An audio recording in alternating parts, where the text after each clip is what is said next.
Hello and welcome to Pickleball Therapy, the podcast dedicated to your pickleball improvement. I am your host, Tony Roig. I'll be having a great week. As we dive into this podcast, if you happen to be watching this on YouTube, and if you don't know, we do have a YouTube channel called Pickleball Therapy where you can see these podcasts. Let me know in the comments below if you like this hat that I'm sporting. It's a killer hat. I'm planning on wearing it whenever I'm teaching. I think it covers half the universe. I'm going to take it off now because it's probably not the best thing to wear indoor, but I love the hat, and let me know in the comments. You like it? Don't like it? Whatever. I'm probably going to get one with a logo on it and everything, so pretty excited about it myself. This week's podcast, we're going to be covering 3 topics. It was going to be 2, but then I had a conversation with one of our team members, and she said something that made me think, you know what? That's something we haven't talked about in a minute, so we're going to have a 3 subject today. We're going to start off by talking about things that make you happy. You're going to like that, I think. Should make you happy.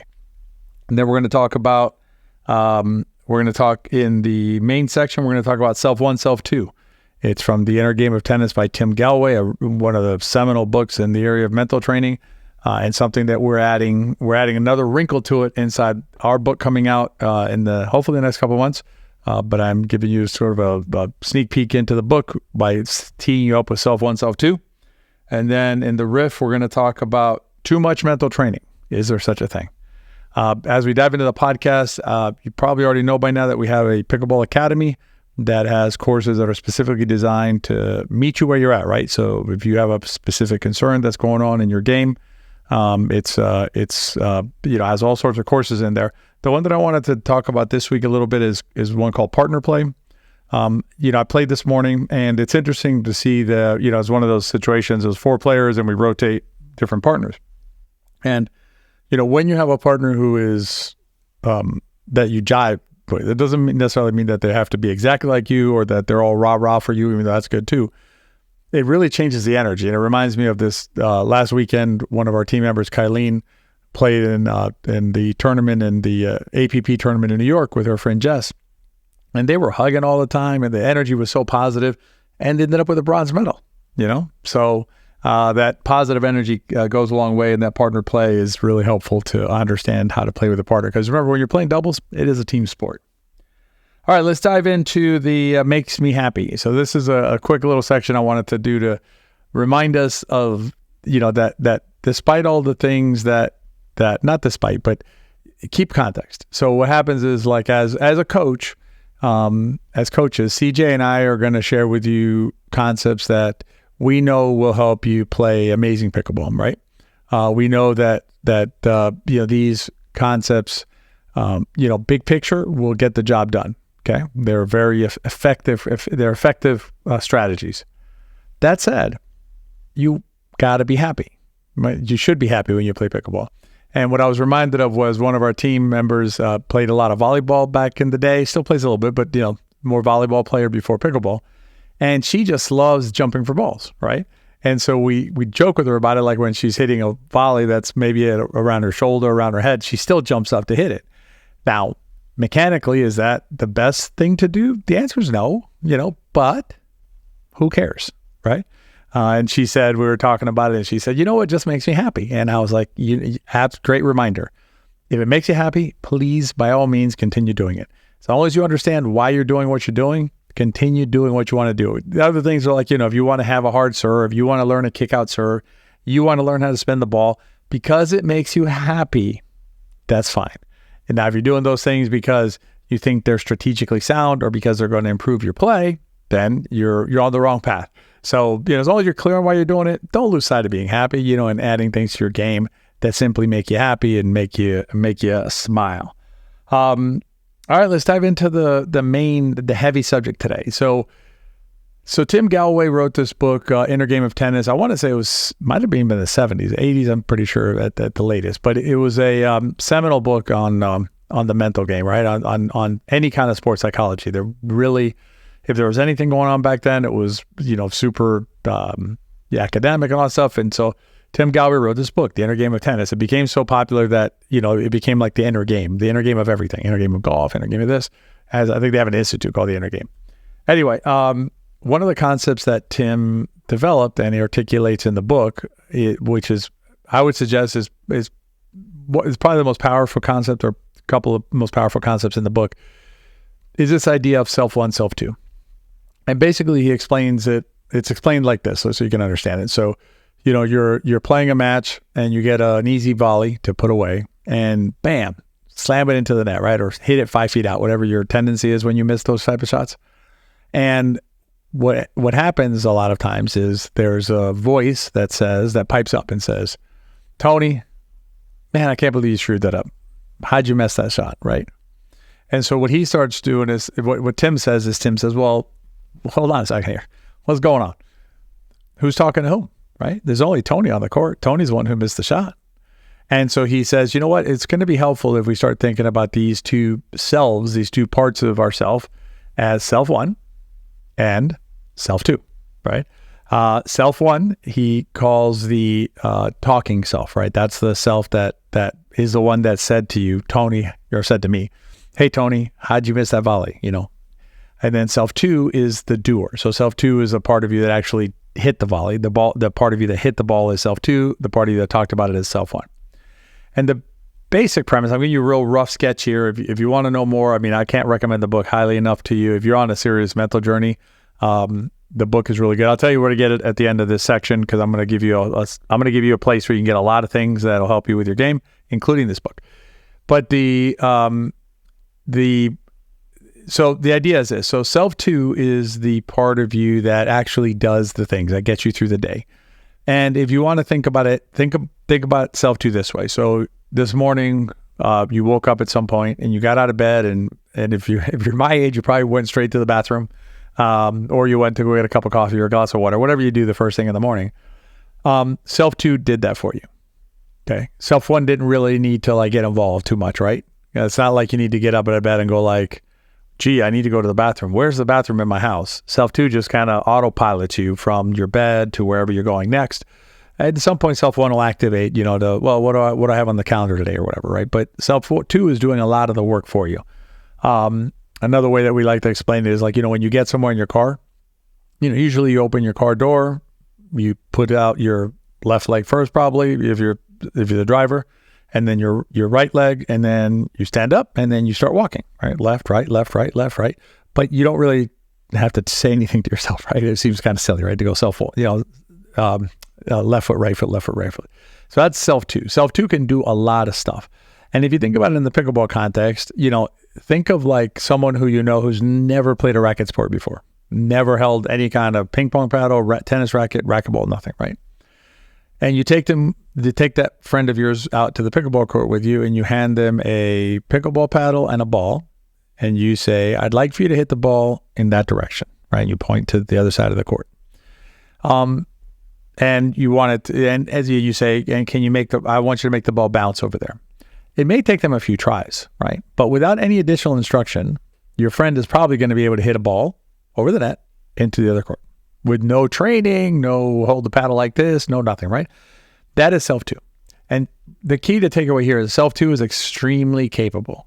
Self two is extremely powerful and capable and can do a lot for you. Now, what happens when we play is self one gets involved, okay? And self one's not a bad thing, right? Self one can be a bad thing. We'll talk about that, but self one is not by itself, by its nature, a bad thing. So in this situation, let's go back to the missed volley, right? There is a positive role for self one to play, okay? So I went over, I missed the volley, right? So that's self two missing the volley. It's fine for self one to tell self two, hey, your paddle angle when you hit the ball might not have been correct, or maybe you didn't take a full step over, right? We have a video coming out on the Into Pickle channel on YouTube, probably the next few weeks, but it's already canned, right? We're just waiting for it to be published. That has to do with that. It has to do with not taking a step over and missing volleys. So that's kind of information that self one can help provide to self two, because then what happens is then you can correct the error that you're making in your shots. The danger with self one is when it keeps going and going and going in an unproductive way. So the example, going back to the volley, is starts off by, Tony, I can't believe you missed that volley. Okay, fine. And then it says, Tony, you're an awful pickleball player, or Tony, you suck, or Tony, you always miss that shot. Something like that. Not helpful, just negative and damaging, right? And then it keeps going, Tony, all of your friends are laughing at you for missing that shot. Your partner can't believe you missed that shot. I can't believe you missed that shot. How can you show your face around here and play like that? You don't deserve to play on this court, right? And I know I'm going kind of extreme, but I'm going to tell you something. This is not unheard of, right? For pickleball players out there to have a self-one that just keeps going and going and going. CJ talks about it being like a 3-year-old with a knife, right? Running through the house. That's the danger of self-one, okay? And just being aware that you have this self-one, self-two is very empowering, because what happens is you'll find yourself having this conversation, and then you can use your conscious mind to say, whoa, self-one, what's happening here? You know what I mean? What's going on? Is this really necessary, right? So you can recognize why the negativity is happening, because it's a self-one that's criticizing self-two. Now, I'm going to give you one way to strengthen self-one. There's a lot of different techniques, and the Inner Game of Tennis will give you some techniques on how to quiet self-one down while you're playing. But one way that you can get self-one under control more is to work on self-two. And what I mean by that is, if you practice, right? So let's say that you've hit that same volley, 1,000,000 times. Same exact volley, right? 1,000,000 times. Self-two knows what to do. Self-one's probably going to shut the heck up, right? Because self-one goes, self-two's got this under control. Now, if you've only hit 2 of these before and you're nervous about it and you're unsure about the shot and whatever, that gives self-one a lot more power, right? That self-one says, yeah, I don't know about self-two. If self-two is ready for this for prime time yet. So self-one is going to be a lot more willing to opine about what's going on out there. So that's an overall technique that you can use to manage your self-one, self-two. But I'll tell you that just knowing that these things are happening with you, right? And you can play around with it, right? Just next time you have this, like you have something said to yourself by yourself, at least now you know who's talking, right? Hey, self-one, what's going on? Why are you talking to me? So hopefully that'll help you with that framing yourself a little better. And that's something that we really dive into the book, is understanding yourself as a pickleball player, because that's, you're at the center of your own story, right? So we need to understand the principal actor, the principal protagonist in the story. I told you that I would tell you where to get the book. And so if you go to betterpickleball.com, we have a resources page. I'll put a link in the show notes as well. But if you just go to our website, betterpickleball.com, there's a resources page. You'll find a bunch of resources on there, including the mental training books that we recommend, including the Inner Game of Tennis, Coach Pete's great book, Compete, Learn, Honor, really good book by Josh Waitzkin. I think Winning Ugly on there. I mean, there's this, the Sports Psychology for Dummies by Dr. Kays. They're all on there. There's a link to an Amazon page, right, for most of them. And there is an affiliate relationship on that page, but it doesn't affect you at all. Like, in other words, you're paying the same exact price for the item, but you help support our podcasts, our YouTube channels, everything that we're able to offer without cost to pickleball players all over the world. In addition, on there, there's also other things like training aids. There's a whole bunch of links on there. Anytime you use one of those links, there's a Total Pickleball link on there. So if you need a paddle or something like that, you go to Total Pickleball. Again, nothing changes for you, but it helps the podcast, and it helps all of the betterpickleball.com resources that we try and provide to as many players as possible. So if you can use that would be awesome. All right, we're going to talk in the riff, but before I dive into the riff, if you get a minute to rate and review the podcast, that would be fantastic. Every other podcast or so, we'll do some shout outs. So we'll read a few of the reviews. We did it in the last podcast. We'll do it again the next podcast. So let us know how we're doing, and we'll include it in the podcast for everybody to listen to. All right, in the riff, I want to talk about mental training. I gave you 4 or 5 mental training books. I told you that we're writing one. So I wrote a post on the Facebooks about the mental game, right? And about some pro players who had some breakdowns. If you want to read that, if you go to, actually, if you're not in there yet, go to our, we have a Facebook community group, right? Called the I should have said Facebook. It's called the Better Pickleball Community. Go into there on Facebook, join the community. It's very well run by our team, meaning like no trolling. We are on top of that. Like, we make sure that things don't get out of control, because there are some folks out there who are almost like professional trolls, and they just go out there and, why, right? Life's short. We don't need that. But anyway, if you go in there, you can read the whole post about the pros and what happened and things like that. But one of the comments was by a gentleman who sometimes does these kind of comments. I don't know what the point of them is, but he basically says, because I said at the end of the post, I said, there's no such thing as too much mental training. And the comment was, I do believe there can be too much mental training. No idea. Larry's his name. It's public. It's on Facebook. No idea what Larry's talking about there. If it's not a trolling thing or, some weird kind of humor thing, it's just nonsense, right? But it got me thinking, right? I like this idea of like there's too much mental training. I would suggest to you that most of us have way too little mental training. The power of the mental part of this game is just, I can't properly communicate it to you, right? In the few minutes I have left on this episode, and I may not have the words to communicate it, even on a 20-minute episode. But I can tell you personally, it has changed how I view pickleball. It's changed my life in terms of how I interact with others. I would suggest to you that it is the most valuable use of your time. If you had 10 minutes and you could spend those 10 minutes on working on your third shot drop or on your volley or on your mental game, if that's all you have is 10 minutes, work on your mental game. Because not only will you get the benefits of playing better, even at however you're hitting the balls, you're going to play better because your mind will be clear and focused. And you're just going to feel better and you're going to live a better life. So, look at some of the resources that I mentioned to you. Go to that page that I mentioned to you that is in the show notes. Find a resource that calls out to you, right? Something you go, you know what, this is kind of what I like the cover of this book. Any of the books that are on the list are going to help you. I like the cover of this book. Boom, easy decision. Start reading that book. And then when you're done with that one, read the next book, because I'm going to stand by what I said. There is no such thing as too much mental training. All right, that's it for this week's podcast. I hope, again, you're having a great week. I hope you're getting ready for a great weekend. Be on the lookout for emails from us about our upcoming summit and some additional academy courses.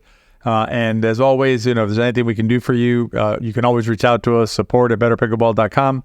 We're happy to be a part of your pickleball journey, and we look forward to doing more with you. As I forgot to mention at the beginning, this podcast is part of the betterpickleball.com network of resources, and we are dedicated and serious about trying to help as many pickleball players as we can have the strongest relationship they can along their pickleball journeys. As always, if you enjoyed the podcast, please share it with your friends. Remember, if you enjoy the podcast, they probably will too. I hope you have a great week, and I'll see you next time.